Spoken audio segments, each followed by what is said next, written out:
Recording.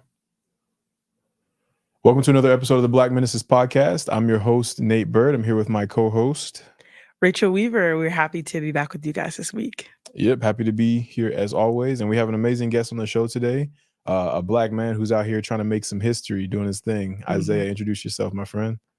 Yo, my name is Isaiah Hughes. I'm from Jersey, not even from out here. But I'm in medical school in Jersey, Cooper Medical School, Rowan University. Love to hear it. Black men in medical school. This is actually the first Black person that I know of, like that's on the track to medical or that's like been in medical school. I've never met another Black person that's in medical school or anything like that. So super excited to interview him.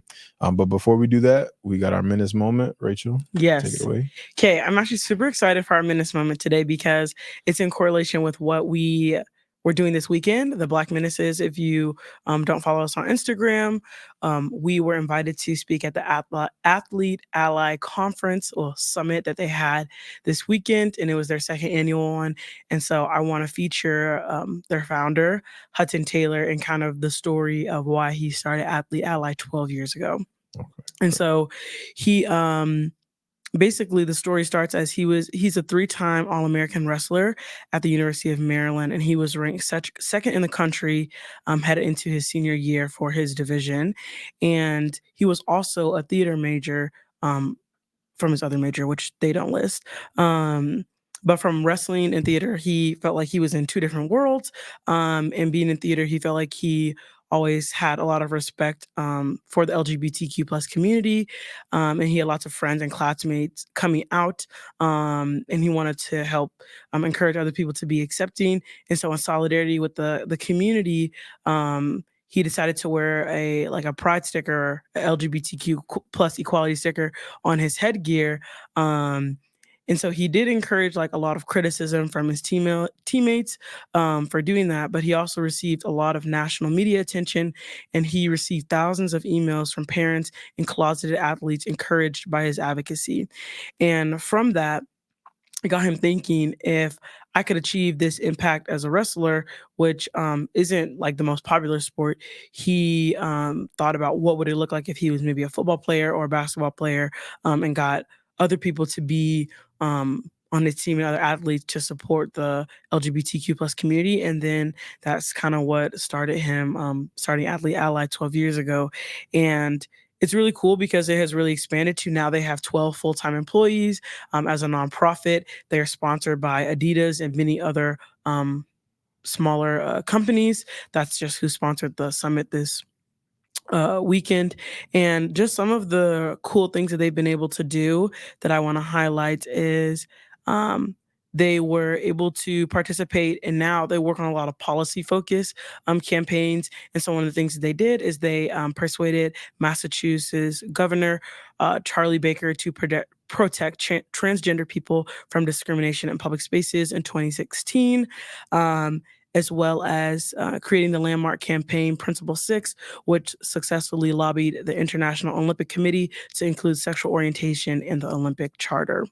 So I think that's really cool. And they have a ton of ambassadors, and they have chapters at a lot of campuses. And so when we were there this weekend, we met people from the University of Nebraska, the University of Washington, as well as Cornell University was where they started their first chapter. And so it's cool to see how, similar to us, he just had an idea, wanted to show support and advocate for a community, and now it's grown into this giant nonprofit. And it's really cool to see all the things that they do and the amount of, I think there were around maybe 150, 200 athletes that were there this weekend. And it was just really cool to see them, their campuses, all supporting this and working on inclusion, not just for LGBTQ plus athletes, but really all marginalized communities within athletics, because although what we might see on media might be a lot of Black people from these schools, it's still not really diverse when you look at all of the athletic programs that exist at D1 colleges. And so just shout out to Hudson for what he did and continues to do in uplifting other communities. Definitely an inspiration to us. And I hope it inspires other people to always stand up, because you never know what your one moment could turn into. So shout out to Hudson. Yeah. That's amazing. Thank you for sharing that. And I feel like that's so important, like having allies for athletes, because that's like it's an intersection where it's very easy to kind of fall into like one trope, right? Like, you got like the whole stereotype of the dumb jock kind of thing, Yeah. where it's like they expect athletes to just kind of be like one thing. Like when you think of an athlete, you think of somebody that's like big and strong and like toxic masculinity, all that kind of stuff that kind of goes into it. So like having a way to provide places for like people to express themselves in other ways, I think is important. And like it would be cool to see that adapted into the professional sports world too. Like I can only think of one athlete that I know that's like come out publicly as gay, at least that I know of. Like I'm sure there've probably been more, but like I don't know if y'all remember Michael Sam.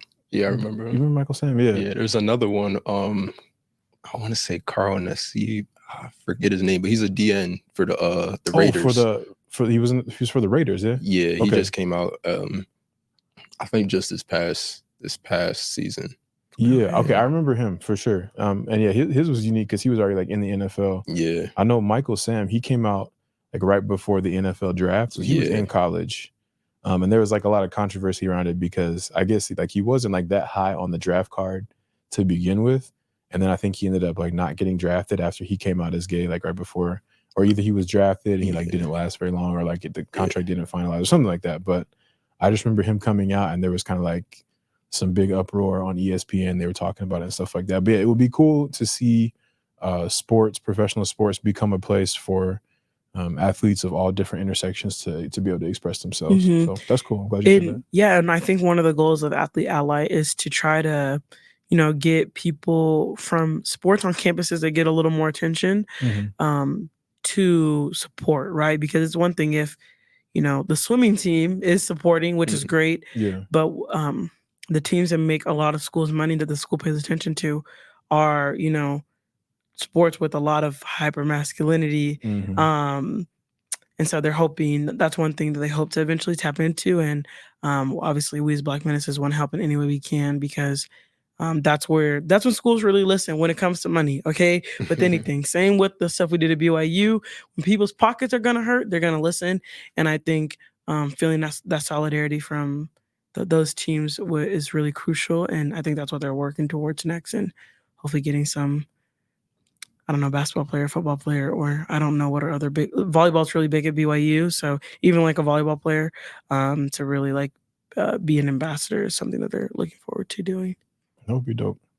I'll never forget my when I was still at BYU, I remember we were getting ready for Perspectives, which is like the big Black History Month celebration that we do in February. Just like it's like a talent show, but like there's people expressing themselves in different ways. And it's supposed to be just like a way to offer different perspectives on Black history, right? And our friend T was trying to get the football team to participate because that's a large concentration of Black students at BYU. Like, it is. Most of the Black people at BYU are going to be athletes, and then you have a few others that are international, stuff like that. But she was trying to get them to participate just by they were going to do like a lip sync video to Brown Skin Girl when that came out, and they said no. I think a few of the players had said yeah, that's fine, but then the coach turned it down because he felt that it didn't fit like the mold of what a BYU football player should represent. And I remember she came into our apartment just like storming. Like I swear there was a storm cloud over her head. And she was like, patriarchy, I hate it. She was like, punching stuff, like punching the couch in our house. And I was like, man, that's crazy. That you can't even like lip sync to Brown Skin Girl for Black History Month. Like it's, just that whole idea of like toxic masculinity, like what an athlete should look like, what an athlete should be. So, yeah. And that was what we talked about a lot with the athletes as well this weekend was just, they were telling us kind of what they're expected to do and like the way they have to present themselves representing the school, not just with social things, but also just in every aspect. And, they're like, we aren't even these top people at our university that are representing, and we still have that pressure on us and expectation from coaches and different administrators. And so I can only imagine what it would be like, I can imagine the impact of like a football player at Alabama said something, right? But also the restrictions are a lot higher because their stakes are a lot higher in terms of like what they represent, where they're trying to go. But that's what the greatest impact has had, in my opinion, is people who have more to lose. They also have more influence and the ability to say something. So it's a different world out there with the athletes. And I applaud the ones that do stand up and do what they can because in a lot of ways, sometimes even if they want individually to do it, their hands are tied because of the position that they're in, and eventually, I mean, a lot of them want to play professionally, and so Mhm. they have to worry about that as well, which kind of sucks. But Yeah, that's Yeah. true. I So remember that one LeBron thing. It was like just shut up and dribble. oh, yeah, uh-huh. Mm, Yeah. Talking about that hypermasculinity and just you're expected to play. That's it. yep. Like, Mhm. don't talk about politics, Colin Kaepernick type of stuff. Oh Like, yeah. Yeah. just play. We don't want you to say nothing. We don't want you to do nothing. Just perform on the field, court, whatever it is. But I like what y'all are saying, though. Mhm. Yeah. Yeah, that's a good point. I hadn't even thought about that. I forgot about shut up and dribble. And it's the crazy thing is because they don't mind. Like you remember what's his name? That fool who got his jaw broke by Usman, Kobe Covington. Mhm. Nobody cared when he was talking about like when he was calling black people monkeys or when he was wearing his "Make America Great Again" hat and all that kind of stuff. But then as soon as a black person speaks up, then that's when they want to be like, "Oh, shut up and dribble," or just play the game. Don't Yeah. all that kind of stuff. So yeah, that's interesting. But yeah, it would be dope to see professional athletics like make a space for all people, to do their thing.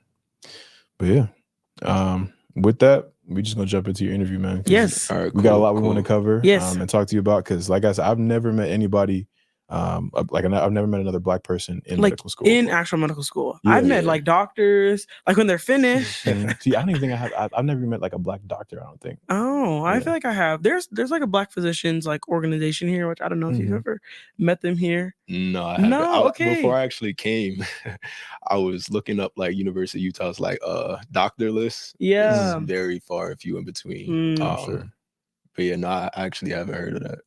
Okay, well, I'll definitely connect you with them after this. Yeah. Just because there is a group of black doctors here. But yeah, I've met doctors, but I haven't actually met someone like in the actual medical school. So I've got questions about what that's like, just in Yeah, general. yeah. So And before we started the interview, I was asking you a bunch of questions. I was like, hold on, I gotta save it for the interview. yeah. Yeah. Yeah, I'm just so curious, man. So tell us a little bit about like what got you started, like what made you want to go to med school in the first place? Yeah. So I'll start all the way from the beginning. So originally, so I guess even back before that, when I was a kid, I used to play sports. I used to football, track, soccer, all that.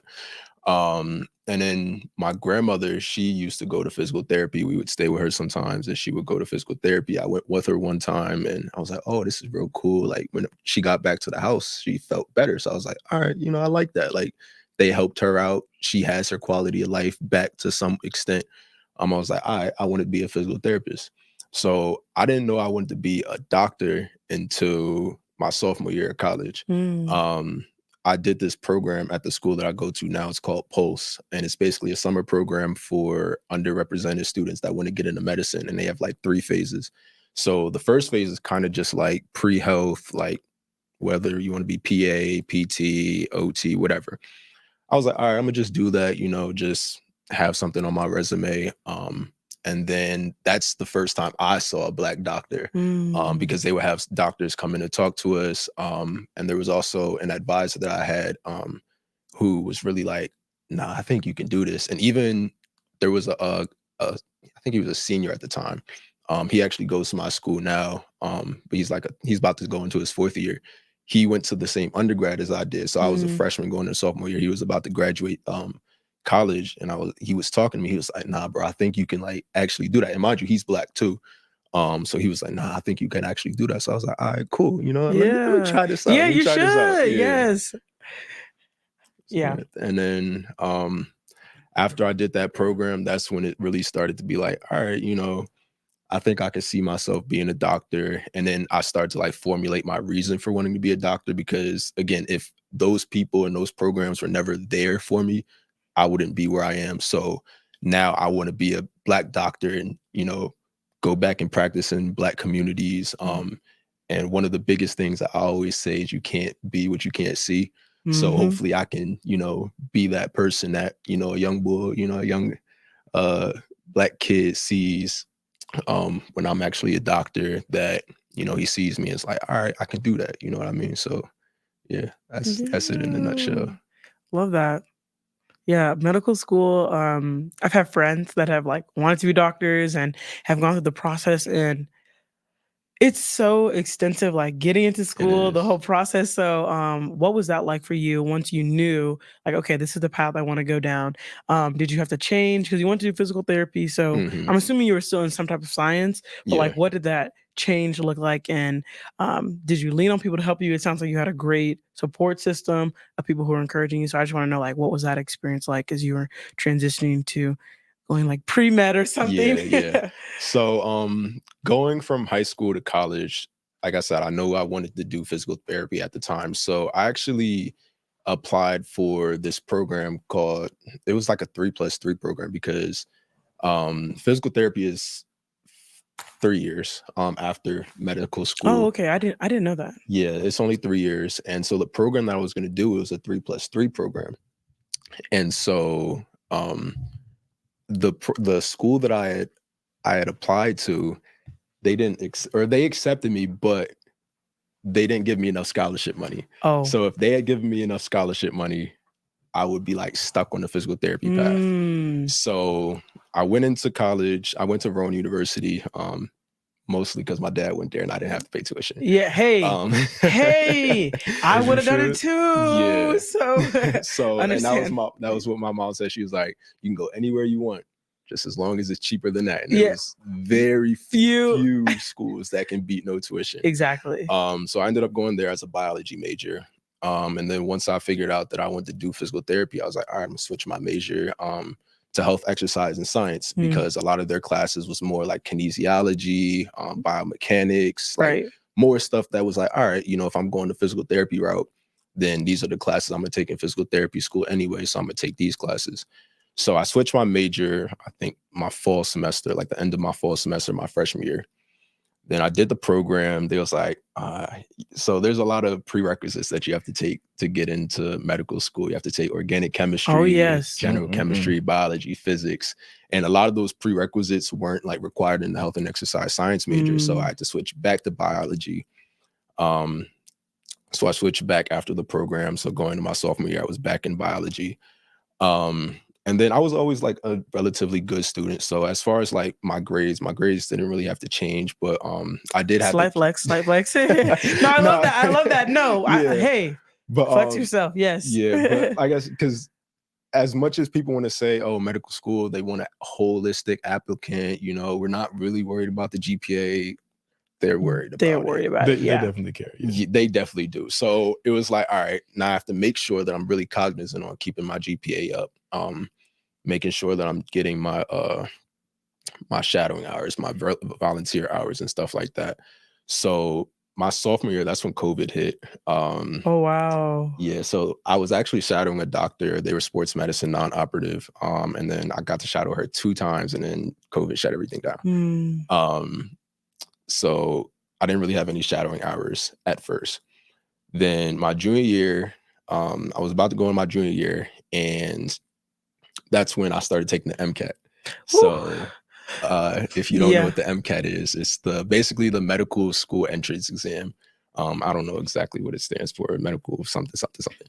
But yeah, so that's like the one and all test that you have to do well to get into medical school with that. Like again, holistic applicant, but the score ranges from 488 to 528. Okay, so 40. That's narrow. Okay, that's a very That's very narrow. And it goes by percentile. 500 is about 50 percentile. Jeez. They probably won't even look at you unless you have a 500. Okay. And if you really like want to be safe, you need like 510-ish plus. Okay. And that's actually kind of hard because 510 is about 80 percentile, 70, 80 percentile. Okay, wow, yeah. Yeah, so there's a whole story. I don't know if y'all want me to get into it. Yes, we want to hear the story. So, all right. So my advisor that I had through the post program, she was like separate from like my actual pre-med advisor at Rowan. So I was talking to my pre-med advisor because at Rowan, technically you needed a letter of recommendation from like the pre-health committee. So you had to talk to the pre-health advisor to like, you know, set that up because it was a whole like meeting, interview thing and da-da-da-da.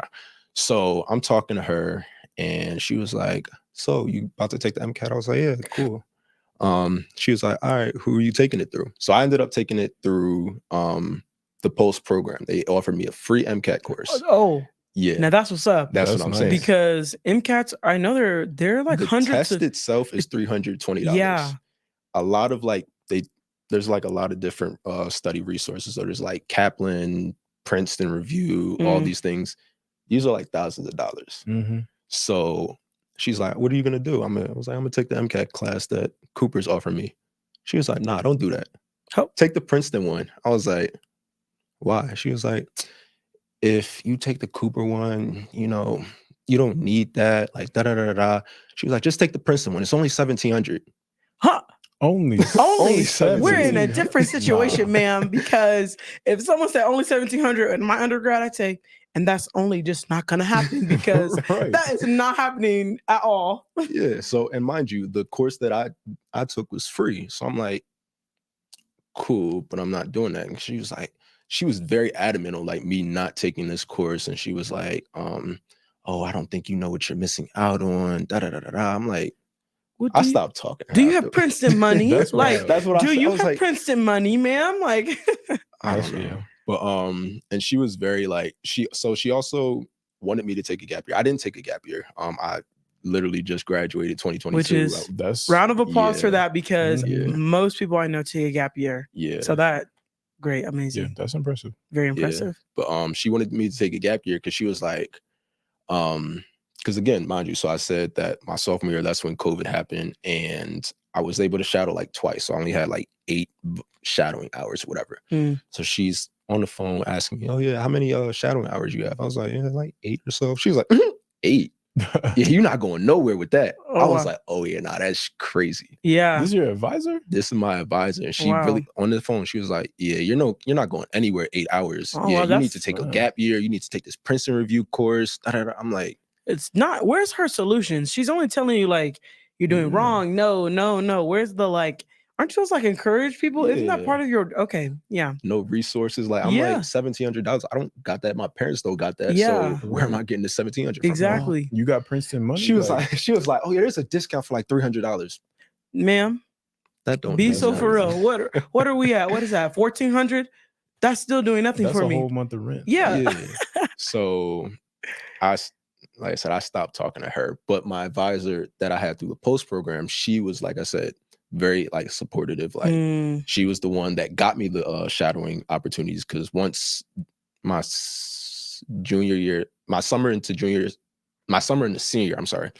That's when like things kind of started opening back up a little bit. I was able to shadow, and she got me those kind of opportunities. And like I said, she got me those shadowing opportunities. She was the one like on me, like, what's your grades like? You know, what are you doing? Where's your volunteer hours? Stuff like that. So like I said, if it wasn't for that advisor, another reason I probably wouldn't be in this position. Yeah. That's important, man. And I gotta ask, this may sound bad, but like the advisor that was telling you to pay the 1,700, what was their ethnicity?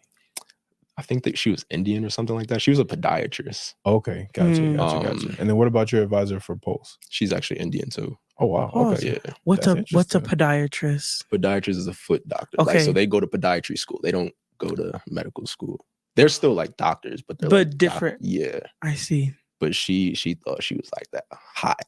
Oh, she thought she was that girl. Yeah. She was like, "Oh, you know what I did? Like, this is how I did." I'm like, man, come on now. Yeah. That's interesting. That's very interesting. Yeah. Wow. So now you do all of this and you apply your senior year, correct, to medical school. Yeah. And what was that process like? Because I also know that's, again, medical school in general and becoming a doctor is honestly, it's so crazy, the process. I know that it's like you have to apply to a ton of schools, or like it's expensive to apply to schools as well. So like, what was that like in your head, just for your experience, like applying to schools and figuring out where you wanted to go, and as well as money and take me through that as well. Of course. So I actually kind of got a little into Cooper. Okay. Because I did the MCAT class. And basically the teachers from the MCAT class were like current medical students at Cooper. And like they kind of like gave us like little report cards and stuff like that. And so they would like track our progress. And so I was doing well in that class. And they was like, all right, you know, towards the end of the class, they was like, all right, you know, we really like how your work ethic, you know, I did all 3 because like I said, at first I was only going to do that first phase of the program. I ended up doing all three. Mhm. And he was like, we're really cool with you. Like, we're familiar with you. So you apply here, you're basically guaranteed a spot here. Hey, So I that's was what's like, up. all right, cool. So I still had to do like all the application stuff. I had to write a personal statement. I had to do my extracurricular activity stuff. I had to, do all this stuff. I still had to interview. So I didn't really have to interview to all these places necessarily, but it was still a process. And like I said, that Pulse advisor, she helped me out a lot with it. And like I said, they were basically saying it's guaranteed, but nothing in life is guaranteed. So 100%. yeah, so I still had to, do all that. And back to what you said, like if I didn't have this like I said, the Pulse program, they really like helped me a lot, because if I didn't have that, to apply to one school, it's like $100. Each application Yep. fee is like $50 to $100. Yep. Yeah. So imagine if I didn't have this I have to apply to all these different schools. I think the average amount of schools like a applicant applies to is like 10 to 20. Yeah, from what I know as well from my friend who also applied to Yeah. medical school. Yeah. And imagine if you don't get in the first time. That's another, next year, same Yeah, thing. I know people that do like multiple rounds of that. Mhm. So it's like $2,000 Exactly. paying to just apply to a school that you might not even get in. Mhm. And that doesn't include all the fees for the test and everything like that. Yeah, like I said, if you the gotta retake the MCAT, test. $320. So imagine if you got to retake that, another $600. Yeah. And they do have like, if you're like if you have a certain, like, if you're not making like a certain amount of money, I think it's like 150, but still, That's still a lot though. Exactly. To take a test. Yeah. Exactly. I remember when the ACT was like, I don't know, the ACT is probably like under 100, but I just remember being like, dang, this is a lot of money to take a test. Like, Mhm. and I remember being like stressed about paying for it. And so wait, if I can ask, what type of, I do know this about medical school. What type of program is it? Is it like MD versus like what's the other one? DOC. I know a Yeah. little something. Okay. So I guess if we want to bring back that other advisor, right? So there is MD and DO. So MD is your allopathic medicine and your DO is your osteopathic medicine. The general person, you're not really gonna know the difference. I was gonna say, you're gonna have to. Yeah, No, yeah, somebody like I'm you five. won't know the difference as a regular like as a person at the regular doctor. person, You like, wouldn't know. you'll never know. But the main difference is at like how they're taught. So MD was first, like that's the first medical kind of profession degree. And that's like your general, like you learn as you learn. So DO was, I think, originated probably like World War I or so. And their philosophy is they try to do like holistic medicine. So one of their like one of the things that they do basically is they get taught OMM, which is osteopathic manipulative medicine. So they get taught and they have to do like 400 hours before they graduate. Basically like doing things with their hands, whether it be like massages, manipulation, whether it's like moving a joint or something like that. They're basically like wanting to help cure the body in a sense without using medicine. So they use a lot of that osteopathic, like manipulative medicine. But then again, in general practice, a lot of them don't even use it. So it's not really like, it does play into, so just, I think this past year or 2 years ago, DOs kind of have like a stigmatism against them. Yeah. Oh, wow. Like people don't really like DO. Well, not that they don't like them. In the medical community, they're not thought of as highly as MD because DO schools, you don't need as high of a MCAT score. They accept a lot more like holistic applicants. So DO is kind of thought of as like, oh, if you can't get into an MD school, you'll go to a DO school. So back to that advisor that I had in it's kind of like college. the dynamic between like doctors and like I think it's probably changing a little bit with like doctors and chiropractors. How like they kind of view chiropractors as like quack doctors, kind of like that. Yeah. Okay. Yeah. Interesting. Oh, interesting. wow. That I was didn't know kinda- that. I didn't know this. I just knew there was a difference. I didn't know they had like this stigmatism around it. Okay, wow. Not Yeah. classism in the medical Right. field. Yeah. And like I said, back to that advisor, I originally wanted to do DO school because like that OMM, like that's very similar to PT. And like I said, I wanted to do physical Oh, therapy yeah, at that makes the sense. time. Right. That same advisor, she was like, "You want to do DO?" Nah, I don't do that. Like, come on, lady. But yeah, so she was very against me doing DO. I ended up doing MD because that's what Cooper is. But I don't have an issue with DO. Like, they do the same amount of work, Yeah. if not more, because so another test that we have to take is called STEP. So we take step 1, 2, and 3. Ooh. And that's what we take in medical school. Wow, lots of Okay. tests. I'm Is like, that how you get from like year to year? Kind of. So step 1, you take in between your 2nd and 3rd year. Step 2, you take in between your 3rd and 4th year. Step 3, you take in residency. And that's when you become like board certified. Gotcha. Residency programs look at STEP scores. DO schools aren't obligated to take STEP. They have to take another test called COMLEX. But what ends up having to happen is a lot of DO students have to take COMLEX and STEP. oh wow. Because residency programs kind of like preferentially like accept the STEP STEP score. score, So they end okay. up having to do more work, Wow. you know. Interesting. Okay. Ooh, I'm just overwhelmed by all the tests. So wait, what year are you in then? Was this your first year? Yeah, I just finished my first year. Okay. I'll be starting my 2nd year in August. Okay. What are your like takeaways of year 1 from medical school? I just heard year 1 of any like professional degree is typically everyone's like it's the worst because you're just like adjusting, understanding. So like what has that been like being in medical school? I'm just thinking of Grey's Anatomy. I'm so sorry. And so I know that's residency and like intern stuff and that's also surgery, but what has that been like year 1? So first year of medical school, it's definitely been a change. I had to learn how to study. Because studying for medical school and studying for undergrad and studying for high school, completely different things. I bet.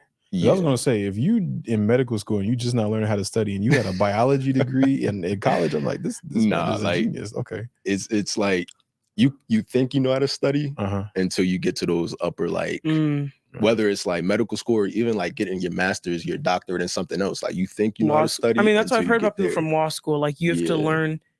It's different. And like the way they, it also, each one, I don't know if you've experienced this, but what I've heard is like, they test different too, which is why you have to relearn how to study. Like in law school, it's only like you literally taking one test for your entire grade for that class for the term. And so it's like, that's why they have to learn how to study differently. If it's not this, it's not the same. Like, oh yeah, I have like a bunch of assignments and like 3 tests. It's like, no, sometimes you just have 1 test and that's your whole grade. Yeah. So, and a lot of it, it's not like with law school, it's not quality, or it's not like, what am I trying to say?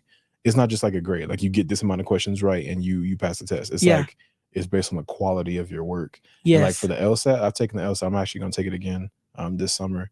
But like you have to change the way that you think about like how you view the question, and you have to like learn to play the game. And if you don't know how to play that game right, and like you can know how to play the game, but if you don't know how to play it fast enough, that's like what differentiates your time. Because it's like anybody can learn how to do it, but it's like, can you do it fast enough to like to get it done? So yeah, it's different. But so I'm just is medical school like that kind of learning how to definitely change the way you think. Massage like, okay, I thought this, but now it has to go like this. Yeah, definitely. Because, and you even start learning that when you're studying for the MCAT. So MCAT, medical school, and I'm even assuming like the LSAT, like they don't ask first order questions. They're not going to ask you the definition of something. They're going to ask you, all right, this patient has this disease. What do you treat them with? Or they could say, they could spin it back. Like, all right, we gave a patient this drug. They experienced these side effects. What was the diagnosis that they got? So not only do you have to know like what the medicines do, you have to know what they're for. What are their side effects? So it's not like so you got to understand. You have to understand. You can't just memorize. So that's very different. Yeah. That's why it's like very like, I can't just sit here, do flashcards all day and all right, I got it. No, like I have to sit there, whether it be on the whiteboard or something, I have to understand this. So that was very a big turnaround coming in my first year. Also, I guess like the atmosphere. So in medical school, people are kind of like gunners. Like everybody's trying to like prove that they belong. And I'm very like laid back. Like I'm here, I'm gonna do what I gotta do, I'm gonna go. But also just the fact that like that was also the first time I was around a lot of like majority of people, I guess you could say, like white people. Yeah. Because even I went to a PWI, but I just hung around Black people. Oh yeah. Now in my school, there's 5 Black people out of 120. Wow. 120. Yeah. Yeah. So not only academically did I have to adjust, but socially I had to adjust. Mm. And even just like learning the ins and outs of like, how do I get to residency? Because residency, you're not guaranteed a residency. So That's so there's crazy to things, me. Medical school, yeah, again, that's so crazy. Like, you're not guaranteed. I'm sorry, do all these 4 years, and it's like, yeah, you still might not make it. yeah. Yeah, that's So wild. I have to think of from day one, what are Mm. some things that I need to be doing now to like help me get into residency? That's why I'm out here really, Yeah. because I want to do orthopedic surgery, and that's one of like the most competitive specialties out there. Mm. So I need a lot of research. I need to do really well on my grades and my tests. I need to have a whole bunch of, extracurriculars and stuff like that. So that's another thing that I had to adjust to. And then not only do I have school stuff, I still have family stuff. I want to be me. I want to still have fun. Be a So person. yeah, so it's a lot to adjust in the medical school. Yeah. Hey, I can only imagine. My mom is a nurse. She's an RN, and nursing school is intense as well in a different way. Yeah, And definitely. she always talks about nursing school, and she's like, "Yeah, I didn't do anything." She does. Yeah, if you ask her, she's like, "Yeah, I went to school, studied, came home, went to school, studied, came." That's all she did for the time that she was in nursing school, and she's like, it was just a sacrifice I had to make, and because medicine is no joke. That's always how she Mhm. describes it. Is she talks about when she was doing like her pharmaceutical period and like learning all the drugs, like when you were talking about Yeah, that. yeah. She says that that's just such a crazy time because you genuinely have to know every single drug, Mhm. what they mean. And like I think that's crazy because I'm like, wow, she learned that in nursing school. You had to know that like on the MCAT, like beforehand, which is, it's just crazy to think like how much information you have to understand, not just memorize, right? But also like Yeah. understanding dosage as well Mhm. and what that looks like. So I can only imagine. Wow. Yeah. So tell us about the social adjustment, because that's a big change going from like growing up around Black people, hanging out mostly with Black people, like people of color, and then going into an environment where it's highly competitive, and then also you are like very much like it's very much apparent that you're a minority or like that you're a Mhm. marginalized person. So like talk about that. You wearing sweater vests and playing the back nine on the weekends? Stop. No, no. So yeah, so I'm actually the town that I grew up in, all Black. Um, family all Black. I went to a PWI and hung around all the Black people. Mhm. And Right. yeah, now here I am, medical school. There's 5 of us. It's very hard to only be around, Yeah. Black people at this point, because now Mhm. it's like no avoiding it. Yeah. So I was trying. I tried my best. So basically, I wasn't trying to like fit in though. I was still trying to be myself. And that's one of the things. Like me and my boy, we're the only 2 Black men in the class, Mm. and we talk a lot about, all right, are we just gonna, change up how we talk? Do we Mm. have to like step on stones or, eggshells, when we're addressing people? Mm. To a certain extent, yes. Like you have to be professional, you have to like adapt to a certain extent. But I feel like what my big goal was not to lose my identity. Yeah. Like still, so we have these things called like AOGs, they're active learning groups. And so basically we get like a case once a week. And it'll basically be like, oh, this patient comes in with this, that, and the third. Um, what is wrong with them? How do we treat it? All this. But there's always like some type of biopsychosocial connection to it. So Oh, that's whether it's good. like, oh, the patient is African American, they can't Oh, afford, good. or they don't have health insurance. One of the things that we have to talk about while we're in this group is, all right, how do we address this? Mm. So those are the times that I try and like bring out like, all right, let's think about like, all right, my boy is from the hood, for real, like he might not have this, like he might not have access to that. Yeah. Let's say it's something like obesity is kind of like a subset. So there's this thing called like SCFE, it's called slip capital femoral epiphysis or something like that. Basically it affects a lot of overweight kids, and it Mm. can basically like their femur basically like snaps almost to a certain Wow. extent. But one of the risk factors is obesity. So if the Mm. case says, oh, it's a Black child who's, overweight, all right, so let's think of, all right, because he's overweight, it might not just be, he's strictly overweight. He might be in like a food desert. He might just be eating a whole bunch of fast food. Yeah. And so those are the type of things that I'll try and like bring to the conversation. And even when I'm out with my friends, like socially, like we go, do whatever, I still try to be myself. No matter what. Yeah. Yeah. Okay. I have a lot of thoughts, follow-ups to that. One being, I don't know your thoughts on this. Something that I have struggled with as like I have moved, like I graduated last summer and I'm working full time, and it's just like professionalism is rooted in white supremacy. Yeah, it is. And I hate that I have to change the way I present myself to be seen as like, just taken seriously. To be taken seriously, you have to change yourself. So like I don't know if you have any experiences or just thoughts in how that has been. Like, I don't know. I feel like I get really frustrated because I want to be this authentic version of yourself that you're talking about. And I love it because I try to hold true to that. But sometimes I still feel like this, I get in the moment and like, then I don't do it. I don't know if that happens to you at all. Like you have this idea of like, I want to stay true in this way, but then it comes out and it doesn't. Yeah. I feel like even one of the main ways I try and stay true to myself, my hair. Yeah. Yeah. I was gonna say, you better keep them locks. I'm trying to see you. I got you. Like literally there's a few other black men in my grade, or not in my grade, in my school. All of them have shortcuts. I make a joke. I'm not in any of our pictures, like our school pictures that they put up on the website. You should be. With only 5 of y'all, you should be. But Isaiah he doesn't fit the mold he doesn't fit the image that we're looking for here at But like literally all the rest of them, like they're on the school website and stuff like that. I'd be like, it's because of this. I know. Hey, I might not say it. I know. You don't fit the brochure. They want, exactly. the digestible black person, the black person that they can market to the white people. That's what they like. Yeah. Interesting. Yeah. But see, before I have my locks, I look like the brochure boy. So I'll be out there cheesing it up. And man, so I'm glad I got these now. But yeah, like I said, these locks, they staying.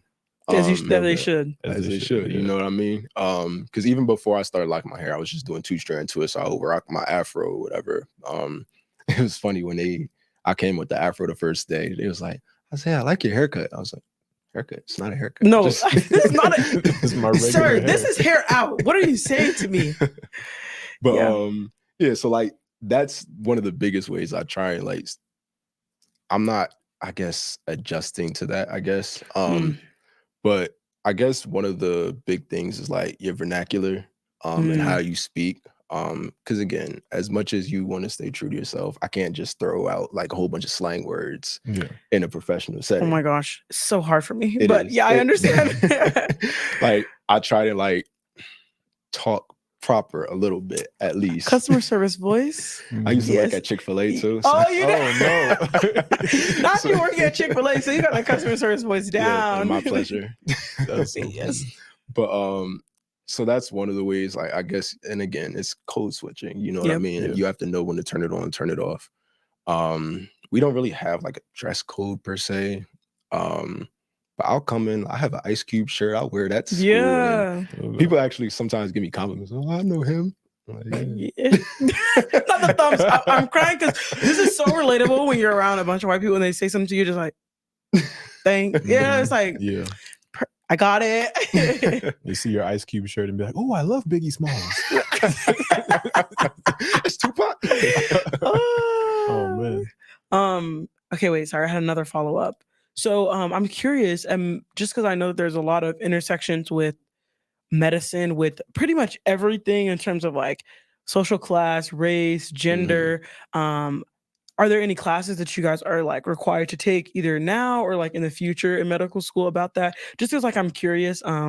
For example, at BYU, one of the requirements for pre-med was like sociology. I don't know if that was a requirement for you at your school, but I'm just curious, like what does that look like at medical school and how are they like, I know they have that part of the little weekly thing, but is there any other education that they're incorporating for medical students? Just because that's a really big part of the job, because you're dealing with people and people have lives and people have intersections and people have financial issues and medical insurance, all these things. Like, how is that taught to you guys from the beginning? Yeah. So one of the things I guess I should preface too is my school, so it's in Camden, New Jersey. Oh, Camden's the hood. Yeah, it's in Camden. Okay. Camden is like one of the most poor, I guess, towns, cities in Jersey and kind of in the nation, honestly. Camden's a food desert. Okay. So there's no like whatchamacallit, supermarkets or anything in Camden. It's a whole bunch of bodegas, poppy stores and stuff like that. They have to go like outside of the country, the city to get their groceries and stuff like that. So might as well be another country. But so that's one of the things that I guess is like preface to us. So one of the other things that we do is like we have this thing called ambulatory clinic, and they like basically we provide healthcare to like the uninsured patients in Camden. Like it's something that we're required to do once a month. So that's something like where a lot of them are Spanish speaking, either Black or whatever, minority, and like I said, they just don't have health insurance. So that's one spot like where you have to actively like think about these kind of things. As far as didactic wise, there's not. So we also have this thing called like Scholars Workshop where we learn about like health insurance and stuff like that, research and all that. And they kind of give like little lectures on, oh, these are the different health insurances. This is how you get them. Like this is how like a lot of people can't qualify for certain things like that. But it's not like, it's not nothing that we do about it, I guess you could say. But there is like, we also have like electives, but not everybody's required to take these electives. Like we have to take an elective, but there is one elective called racism in medicine. Okay. I actually took that one. And we talked a lot about like, you know, racism in medicine, whether it be, y'all have heard of the thing where like the pain index and stuff like that. The pain thing, like white doctors back in slavery time, like genuinely thought that Black people's like nervous system was different than white people, so they didn't they didn't perceive pain in the same way. Like they thought, oh no, they're fine, they're crying, it's nothing. You know what I mean? Like those are the types of things that we learned about. There's like this guy, I want to say it's like J. Marion Sims. He's like the father of OB-GYN. He used to do like, so you know like a fistula is? It's basically like after like a mother goes in labor, there basically can be like a separation or like a hole in between like her uterus and like her rectum, basically. Oh, okay. And it can cause like not being able to go to the bathroom and stuff like that. Back in the day, they didn't know what was going on. They didn't know how to fix it. So he was doing surgery on slaves with no anesthesia, with no consent. They would just, oh, slave master, send me your slave. He'll just do surgery on them, trying to figure out. And he would like keep them like for months on end and subject them to these different, which we call like surgeries. So like those are the types of stuff that we learned about in racism in medicine. We would have like conversations about it, like, oh, so this is what happened back in the day. How does that affect us now? You know what I mean? Like, how do we see these things still perpetuating like in our medical field now? Do you know much, and this is kind of like a random thought, but I forget her name, but the Black woman whose genes they took. What's her name? Oh my gosh, I forgot her name. They made a movie about it. Yes, why am I not remembering the name? In my mind right now. Hold on, I'm gonna look it up because I know her name too. It's not Hetty. What is something Henrietta Lacks. Yes, okay, we got it. Do you know like a little bit about that? Could you like tell us something about that? I don't know too much about it. But if I'm not mistaken, it happened at Johns Hopkins. And yeah, they basically were taking like her stem cells and stuff like that and just like doing experiments on them. Again, kind of without her consent, without her like, you know, actually like giving that consent. So that's really like the gist of what I know. But I've never actually watched that movie. That's one of the things I need to do more research. I know like the bare minimum. Maybe I'll do a Minutes Moment on that next week. Yeah, do it. I'll do a Minutes Moment on Henrietta Lacks because like she's like responsible, like her cells are responsible for stem cell therapy today. And like there are replicas of her cells in like pretty much every lab all over the world. They just and they took it without her consent. Like without her consent, and they're still using it for research. It hasn't been like compensated even because I feel like there should be some type of something. I don't know. It should be named after you, some type of statue. Like you get a movie. They try to sue or something like that. Like I don't know. I remember hearing something. I've heard. I don't know as much, but this is on you, Nate, to go do the research for. I'm gonna go do the research. I got y'all next week. Yeah. Well, even like just like the eugenics movement overall, Oh yeah. that was really bad. Or, um, yeah, that's an example of, again, race science was a terrible example of just another way that medicine was like used to just like um, justify why Black people are inferior or whatever Mhm. they were trying to prove with that. It's just, yeah, it's really crazy. And something I'm really big into right now is just learning about Black women and the mortality rate with giving Oh birth. yeah, Yeah. definitely. New Jersey's actually, I think seven or nine. I don't know why I remember odd numbers, but it's either 7 or 9 times the national average. Like Man, in New Jersey is like how many like Black maternal mortality rate is. wow, Wow. that's wild. Yeah, I mean it's higher in like more impoverished communities Mhm. because um there's a documentary, I think it's called Aftershock on Hulu that you can watch, which I recommend to everyone, that talks about Black women dealing with their mortality rate giving birth. It's just, yeah, it's really sad what happens to like lower income people, Mhm. especially like Black women, and the way doctors, I don't know if you have any experience with this working like in Camden, Mhm. just the way that they treat patients in low income areas is really horrible. Mhm. They treat them as though they're second class, genuinely, because a lot of them don't have medical insurance. And so the hospitals, a lot of the times, are just trying to um, get people out as quick as possible. And the Mhm. quickest way to do that is a C section, but that is also like the riskiest choice for a woman to give birth is a C-section because it is a major surgery. When you Mhm. have major surgery, there's a risk that you can die, you can Mhm. bleed out, the incision cannot be closed properly. There's just so many risk factors, and so um, yeah, I'm very passionate about this as a Black woman, and my mom works in like a low Yeah. income hospital on the south side of Chicago because she specifically wanted to like help this population as well. So Yeah. that's a very big issue currently in the medical community that I know of. Yeah. No, And definitely. there was just we actually talked about this a little bit. There was a Black woman, an Olympian, who just passed Yep. away, Yep. Oh and I yeah. forget her name right now, but she just passed away from an issue that was preventable. I think it was preeclampsia, and Oh maybe Mhm. yeah. something else as well.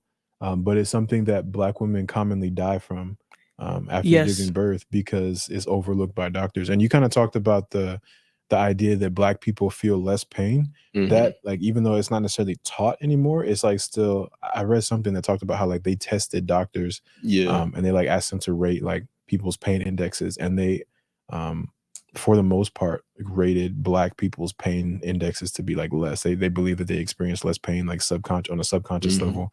um and so like those ideas kind of still prevail, and you see that with like the mortality rate among Black women. So that's interesting. But like what else do you have to like say about that, if anything? You know, I definitely agree with both of what you said. Like as far as like maternal like mortality, it's not only just the stuff that's happening while you're giving birth, it's the stuff that can happen afterwards. Mm. Mhm. And if a patient comes back and like, oh, I'm having this headache or whatever, oh, you're good. It's nothing. It's just a little migraine. You'll be fine. Mhm. Turns out to be, you know, a hemorrhage or something like that. And Mm. now turns into a brain bleed and now they're comatose. Like Yeah. there's a lot of like anecdotes about stuff like that Mm. where, oh, all right, you're done in pregnancy. But again, it's the fact that one, facts, like and I think that study that your research or whatever it was that you're talking about, like it was fairly recent, like within like the 2000s. Mm. Mhm. And I think they were testing like physicians. So these are like practicing See. physicians, like, Mm. and I think they might have done one on medical students or two, but like people that are practicing and study for medicine now still believe this, and that's the issue. Um, and then the other issue is that Black people and minorities that aren't like aware of things that can go on, they can't advocate for themselves. And so if Mm. you don't have an advocate, then nobody's there for you to say, oh no, like this is more than a headache. This is more than, oh, my leg hurts. It's actually a pulmonary embolism or whatever the Yeah. case is. Like Mhm. your average, minority isn't going to know what a pulmonary Yeah. embolism is. Like it's a blood clot that can happen after, something where you have pregnancy or after a surgery or something like that. It can happen, starts as pain in the leg, goes up into your lungs. It kind of like cuts off the blood flow to your lungs, and that could be the end of you. You know what I mean? So Mm. just having like an advocate, one of the big things that I feel like Black people and minorities just don't have in medicine. Yeah. Yeah. Very That's good. so important. True. For sure. Yeah. So, Sorry, go no, ahead. you got it. You got it. I was just say, my mom is a big advocate. I Mhm. refuse to have her in the room when I give birth, actually, because she's a very hands-on. I don't know. Yeah. Nurses and doctors are like the worst patients. Oh yeah, no, I've heard that. I've heard That's that. very true with my mother, because anytime I go to the hospital, I'm grateful that I grew up with such a good advocate, because my mom will be like, "Oh, what are you doing this? What are you doing this?" One time, Mhm. this person I was dating, they were getting their stitches out, and my mom came with us, and she was like, "Oh, what are you getting to take that out with?" She was like, "That's Is that gonna." sterile? No, she was like, you need to make sure you use this because it's gonna leave a scar. Like, she's just super like, when you know somebody in the medical field that's with you. Yeah. But not everyone has that in their Mhm. life. Someone to know things, to ask, to question doctors in that Mhm. way. And yeah, so I feel very grateful that I've always had that in my life, especially as a black child. I'm having a parent who would fight the doctor literally for anything. Mhm. And that's important too, because it's like you said, a lot of people, they don't know how to advocate for themselves. Mhm. And depending on who you go to, a lot of doctors are very like sure of themselves, or like Oh, yeah. they're used to, like once you see X amount of patients, it's easy to kind of like fall into a routine, and Mhm. you kind of like forget that bedside manner. You can always tell like when a doctor has a good bedside manner versus when they're tired of this, or like they've been doing this for a long time. Yeah. Or they're kind of like they're going through the motions, right? And they'll like do things and say things like, I remember I had an experience with a doctor where they're just like, "Oh yeah, well, this is normal. You're feeling pain. That's fine. That happens. It's fine." And I was like, no, this doesn't feel right, And Mhm. it was it was when I was on my mission. I was experiencing like some pretty intense discomfort and like nausea and like sickness, and in my body, I was like, yeah, this doesn't feel right. Like I've never Mhm. felt like this before. And I went to the doctor, and they're like, "Oh, you have an ear infection." I was like, "I don't think I have an ear infection." They're like, "No, you just have an ear infection. Here, just take this ibuprofen and go home, lay down." Come to find out, I had bronchitis. Mm. But they're out here telling me I had an ear infection, and like kind of ignoring the symptoms, and me saying, no, I know my body. I know like what it feels like when I'm sick, and this is not anything that I felt before. And I Yeah. ended up being sick for like 2 weeks straight. I think I lost like 20 pounds. Like I was very, very sick. And it took like a week and a half before I finally got a diagnosis. Like, no, you have bronchitis, and here's like, a Z-Pack to help you, get over the coughing, and like Shout here's out some to medicine and Z-Pack. antibiotics and stuff like that. But yeah, and it's like it's so important to kind of listen to the patients, and also to Mhm. be able to kind of advocate for yourself, because I didn't know. I was what, 19 at the time, so like I didn't know how to advocate for myself and be like, no, I need more help in this. And that's another thing too.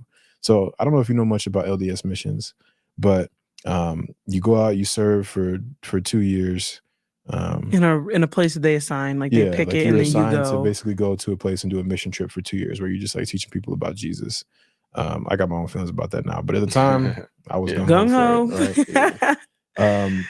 But they'll usually call in somebody to be a doctor for all the missionaries, and it's usually somebody who's like a retired doctor. So they had this dude who was a retired doctor, and I guess he had been used to working on Black populations. Ooh. This man, I'm so sorry. Anytime that's what he's saying, if that's what he led with, I'm I'm nervous. cool with this. I You If know, that's what you know what I'm so, saying, if he's yeah. led with "I'm work with Black populations," I don't think you should say that. right? I'm like, No, for real. But the thing with this, and I'm remembering it now because it was just so crazy. But he, uh, I'm like a week into this illness. I'm like, I feel very sick. I don't know what's going on, but it's not an ear infection. So I'm talking to this doctor, and he's like, "Oh, well, have you been going to the bathroom a lot?" And I was like, "Well, yeah, but I also like I drink a gallon of water a day. I've been trying to stay very hydrated." And he's like, "I don't know. I think you might have diabetes." And I was like, I got remember you depressed. telling me this, Nate. What? Yeah, I was legit depressed. This man diagnosed me with diabetes over the phone. Over the phone. Over the phone. It's always over the phone. On the mission, it's always over the phone. Yeah, this wasn't in person. There was no examination. This was just like an old man in his like 60s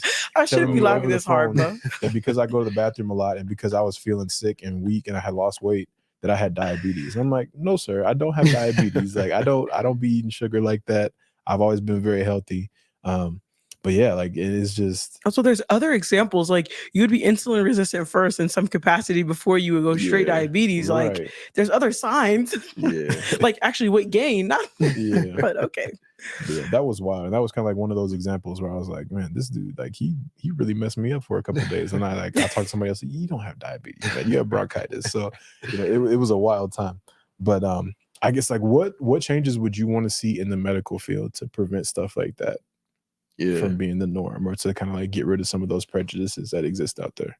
Yeah. I think it's kind of hard to like give a soul like, oh, if we do this, everything changes tomorrow. Mm, Hmm. The medical field is broken. mm, Yeah. And it's not going to get fixed overnight. But I feel like one of the big things is people have to get over those implicit biases that they have. Because everybody's gonna say, "Oh, I'm not racist. I like black people." As much as you want to say that, there's always that little thing in your head that, "Oh no, they'll be fine." Black people, they're overreacting. Whether you say it or you just think it can happen. So Mhm. that's one of the big things that like people have to realize it and like work on, I guess, getting over it in a sense. That's one thing. Two, there's also like a lot of politics involved. mm. Health insurance stuff. Like a Yeah. lot of people aren't, eligible for health insurance because they don't make enough money. All right, they don't make enough money. They can't get health insurance. But when they go to the hospital, what you want them to do? Pay for it? Yep. Right.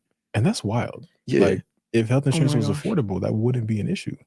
But like, I Yeah. remember when I lost my job, um, they were like, "Oh yeah, well you can continue through Cobra, but it's going to be $1,800 a month." And I was like, "I can't afford to pay that for like for health Yeah. insurance." Yep. Yeah. Same with when my dad passed away. Yeah. Same thing. They were like, yeah, you can get Cobra, but it's like, this is so expensive. Yeah, it's not Um, reasonable. and thankfully, like I'm very privileged that like my job has a policy where if you enroll, like you can enroll at any time during the year Oh, and that's like it'll nice. cover you for the Mhm. 30 days previous. So like that was really nice, but like not Mhm. everybody's job has that. And like I'm in a very privileged position working like where I work, the salary that I make, like this is not like most. I don't even know what the average American income is, but it's lower than what my salary is. I'm Oh pretty yeah, sure. Mhm. for And sure. so like I'm in a position of privilege and not every single person has access to that. And even if so, like it's still really expensive. Like for a family, like even my mom growing up, like being a nurse, she didn't pay for medical insurance for all of us because it was really expensive to have her and 4 kids on insurance. Like Yeah. that's like a lot of Yeah. money a month. And so we lived in the city of Chicago. We went to clinics like that. The one that you work at once a Yeah. month, that's where we Yeah. would go is where we get our shots for school because we weren't sick kids either. Mhm. So we didn't have to go that often, but that's what we would do because medical insurance is really expensive. It is. But yeah, those two things, like I said, and it's just a lot of like intrinsic things. It's nothing that's like I said, nothing's gonna get fixed tomorrow. Um, a lot of it does have to do with, the personal, the single doctor, like again, also being an advocate for the patient. I think it's also on minorities to learn about like, at least to some extent, you know, things that can go wrong so that you can advocate for yourself. Because, like I said, if you don't have that advocate, you're your biggest advocate. Mm. So if you know, like you were saying earlier, Nate, like if you know something's wrong, like everybody knows their body. If you know something's wrong, and I don't want to say like just WebMD, Google, because WebMD will tell Not you that you dying. Yeah, every time, bro. Yeah, WebMD will tell you that you dying and you just have a little cough. But I'm saying like just know about like a lot of those different things that like can go wrong so that you can advocate for yourself and you know what your rights are, what things that they should be doing, what questions you should be asking, whether that be for you, your family member, your friend, all that. Yeah. I love that, man. I love that. Okay.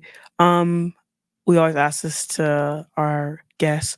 What piece of advice would you give yourself looking back to maybe even high school you or like freshman year of college you, considering where you are now? Yeah, just any advice in any capacity. Yeah. I would definitely say just get out your bubble. Mm. Right now I'm a lot better at that, but because I'm out here in Utah, I'm not even Yay. from this Mm. side of the Yeah. United States. So this is like my first time on the West Coast. So I've been working on that a lot, like recently, but high school me, like missed out on a lot of opportunities, I feel like, because I wasn't like all right, I'm gonna go do this. I'm just gonna sit in the background. But I feel like I shouldn't have been doing that as much as a kid. But yeah, I definitely say get out your bubble, do what you got to do, get your bread. Be great. Yeah, I love Love that. that. That's nice and simple. Beautiful. Well, I can't wait to follow your journey, and when you become an orthopedic surgeon, maybe Yes. when I'm an old lady, you'll do my hip surgery or something. Because I have a calcium deficiency, so I might actually be seeing you because I'm gonna have what's the thing that women get when their bones get real frail? Osteoporosis. Yeah. Osteoporosis. Yeah, someone was telling me I might be prone to that, and I was like, okay, I don't want to hear that. Anyway, but yeah, so I'm excited to follow your journey when you go down this into becoming. You said a surgeon, correct? Right? Yeah, Orthopedic orthopedic yeah, surgery. That's the um, goal. I'm just thinking of Grey's Anatomy, Callie Torres. If any of you are Grey's Anatomy fans, yeah. I don't know anything about Grey's Anatomy except what's his name? McDreamy. I Yes. don't even know what he looks like. I just know the name. That's I've it. only watched like 2 seasons of Grey's Anatomy and then I stopped. That's Why? 2 whole Was it too seasons more much? than me. Yeah, it was too much. Okay, I Too understand. long of an episode, too much going on. Yeah, there's a lot going on. Some things are true, but a lot of it is dramatized. Yes, the medicine I know is false. But those medical TV shows have me in a chokehold because I also watch like Chicago Med. I think that's Oh, one. yeah. Yeah, another one I watch. I just like the unrealistic stories. Good stuff. All right. With that, I think that's about it. Yeah. Yeah. Okay. We'll jump into recommendations. Yep. You want to go first? I can go first. Cool. Okay. My recommendation for the week. Obviously, I was in Seattle this weekend and it was so beautiful. So I recommend getting out there to that side of the country. Growing up in the city in Chicago, very like East Coast vibes, like it's just so crazy being on like coastal cities and the smell of the water and also going to like the public market area and getting the bouquets. So beautiful. I wish everywhere had that because there are like bouquets for like $15-$20 that are like handmade. Beautiful. I brought mine back all the way on the plane and it's sitting in my room right now because it was just so pretty. And so that's my recommendation is go visit either Seattle if you're from the East Coast or go visit the East Coast if you're from that side of the country because they're just so different and they have really beautiful things about them that I appreciate for different reasons. And my life goal is to visit every state, and so I recommend putting some effort towards doing that because the world is so beautiful, and it's always cool to see a new place that you're not necessarily comfortable with. And you might find something that you really like that you didn't expect. So that's my recommendation. Love it. My recommendation: go watch The Blackening. I want to go see that. I want to go see it too. Yes. Yeah. So I went and saw it a couple days ago. When I saw it in theaters, it's like basically just a horror movie that came out that has Black people in it, and I loved it for that reason. Like it wasn't anything spectacular, in the sense that like it wasn't like over the top or it wasn't like this huge sensation or anything like that. It was just a regular horror movie that just starred all Black people, and I love that because that's not something that you get to see often. I just love to see like Black people doing things that like other people do, and they just do it regular. You know what I mean? Yeah. Like it was cool to just go watch a horror movie and just to have it like have Black people in it. And then there was like some humor that's like more relatable to Black people. And so it was just kind of cool to be able to relate to something in a different way. I enjoy a good horror film. I enjoy a good slasher movie, but it was cool to be able to go and see one where I was represented. And that's not something I'd ever had in that particular realm before. So that was cool to see. So go check out The Blackening. It's very funny and entertaining. That's my recommendation. Isaiah, what you got, my man? All right, can I give myself a shout out real quick? Yes, Yeah, you go ahead. can. So me and my roommate, I told you we're the only 2 Black men in our class. We actually have our own little podcast. We're trying to get it a little Yes, sir. Okay, yes. trying to get a little popping. That's something that's in the works. We have a few episodes out. It's called Black in Medicine. It's very similar to what y'all got going on with Black Menaces, but we're Black, the letter N, medicine. Okay. Okay, we'll make sure to put this in the description put it so in the show people can notes. go We'll put to it it. in the Facts. But literally, it's just me and him. We live together, so our little adventures are, talking literally just about the stuff that y'all been asking me about. From both of our perspectives, we're both from, Black communities in Jersey. He wants to do internal medicine, so he wants to do like primary care. I want to do surgery, so I want to do that part. So You know, if you just want to hear two black men in medicine Yes. talk about medicine, talk go. about life, Oh, talk yeah. about how to get into medicine, all that. Yeah. Okay, love that, man. Love that. I love that. That's a wonderful. That's best recommendation in a while. Wow, I love that. Yeah. I do got a question though. I need Yeah, what's your up? professional opinion on this. All right, Oh so gosh. this is important, right? I need your professional medical opinion Oh gosh, I'm All right, scared. Cool. on the healing properties of ginger ale and saltine crackers. How much power do they actually have? It's got as much power as your mama says it got. Yes. That's a good answer. That's a good lawyer-ass answer. right there. That's good. I love that. Yeah, because man, growing up, that was the heal all. Like Nah, no it matter was. what illness you had, you had And a I broken hate leg. ginger ale. Ginger ale is nasty. For real, I love ginger ale. Oh, I think it's so gross. You I gonna don't learn like. how to love it. I don't like carbonation. So Oh, you know me and that'll do my pop. it. Not you being carbonist. We have this debate. I always say pop. I refuse to say soda. Oh no, it's soda. See, Pop. I guess that's my Colorado talking, but no, it's definitely soda. I don't know what pop is. Oh, yeah, we don't call it pop over in Jersey. It's soda. I'm from the Midwest. You got Chicago's a city, but we're in the Midwest and we own it. Yes, pop. Cool. Well, Isaiah, thank you so much for coming on the show, man. We Of course, appreciate you. appreciate y'all for having me. Yes, Oh yeah, we thank appreciate you. your wisdom, your expertise, your knowledge, all that good stuff. So we appreciate you, man. Of course, appreciate it. Thank you. Cool. And with that, we'll catch y'all next week. Yep. Bye.